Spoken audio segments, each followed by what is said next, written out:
1941 ഇപ്പോൾ 2025 ഒരേ കലണ്ടർ. ഈയിടെ വാട്സാപ്പിൽ വന്ന ഒരു മെസ്സേജാണ്. വളരെ അത്ഭുതകരമായ രീതിയിൽ അത് വിവരിച്ചിരുന്നു. സത്യമാണ്, പക്ഷേ പൂർണ്ണമായും സത്യമല്ല. നമുക്കറിയാം, സാധാരണ ഒരു കലണ്ടർ വർഷം എന്ന് പറഞ്ഞാൽ 365 ദിവസം. ലീപ്പ് ഇയേഴ്സ് അഥവാ ആദ്യവർഷങ്ങളിൽ 366 ദിവസം. 4 വർഷം കൂടുമ്പോൾ ഒരു ലീപ്പ് ഇയർ അഥവാ 4 കൊണ്ട് നിശേഷം ഹരിക്കാവുന്ന സംഖ്യകൾ ലീപ്പ് ഇയർ ആയിട്ട് കണക്കാക്കും.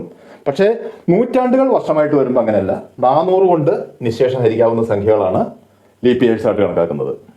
സോ നമ്മളിപ്പോൾ കടന്നുപോയ നൂറ്റാണ്ട് വർഷം, അതായത് 2000 ലീപ്പ് ഇയർ ആണ്.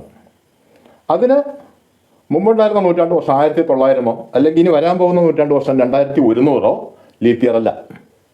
കലണ്ടർ ആവർത്തിക്കും. ഈ പറഞ്ഞ പോലെ ഇത്രയും കാലമൊന്നും വേണ്ട. 28 വർഷം കൂടുമ്പോൾ കലണ്ടറുകൾ ആവർത്തിച്ചുകൊണ്ടിരിക്കും. പ്രൊവൈഡഡ് അവയ്ക്കിടയിൽ 7 അധിവർഷങ്ങൾ ഉണ്ടായിരിക്കണം. അതായത് 1901 മുതൽ 2099 വരെയുള്ള ഈ കാലയളവിൽ 28 വർഷം കൂടുമ്പോൾ കലണ്ടറുകൾ ആവർത്തിച്ചുകൊണ്ടിരിക്കും. പക്ഷേ പിന്നീട് അങ്ങോട്ട് അങ്ങനെ ആവർത്തനം വരണമെങ്കിൽ 2101 മുതൽ 2199 വരെയുള്ള കാലയളവിലാണ് ആ ഒരു ആവർത്തനം വരിക. അല്ലെങ്കിൽ പഴയ കാലം നോക്കുകയാണെങ്കിൽ 1801 മുതൽ 1999 വരെയുള്ള കാലഘട്ടത്തിൽ 1899 വരെയുള്ള കാലഘട്ടത്തിലായിരുന്നു അത്തരമൊരു ആവർത്തനം ഉണ്ടായിരുന്നത്. കാരണം 4 വർഷം കൂടുമ്പോൾ അധിവർഷം വരുന്നത് ഈ 400 കൊണ്ട് നിശേഷം ഹരിക്കാൻ പറ്റാത്ത നൂറ്റാണ്ട് വർഷങ്ങൾ എത്തുമ്പോൾ തെറ്റിപ്പോവും. അതുകൊണ്ട് അവിടെ ആ റൂളിന് മാറ്റം വരും.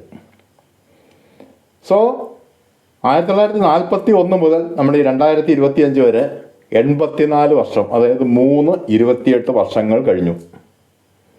അപ്പോൾ അതുകൊണ്ട് തന്നെ 41 കഴിഞ്ഞ് 1969 അത് കഴിഞ്ഞ് 1997 ഇതേപോലെ കലണ്ടറുകൾ ആവർത്തിച്ചിരുന്നു. 41 അതേ കലണ്ടർ തന്നെയായിരുന്നു 69 പിന്നീട് 97 അന്ന് വാട്സാപ്പ് ഇല്ലാത്തതുകൊണ്ട് നമ്മളാരും അത്ഭുതപ്പെടുത്തിയില്ല എന്ന് മാത്രം.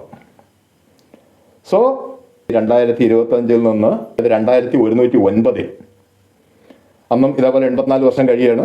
പക്ഷേ ആ വർഷം കലണ്ടർ ആവർത്തിക്കില്ല. 1941 ജൂലൈ 1 ചൊവ്വാഴ്ചയായിരുന്നു.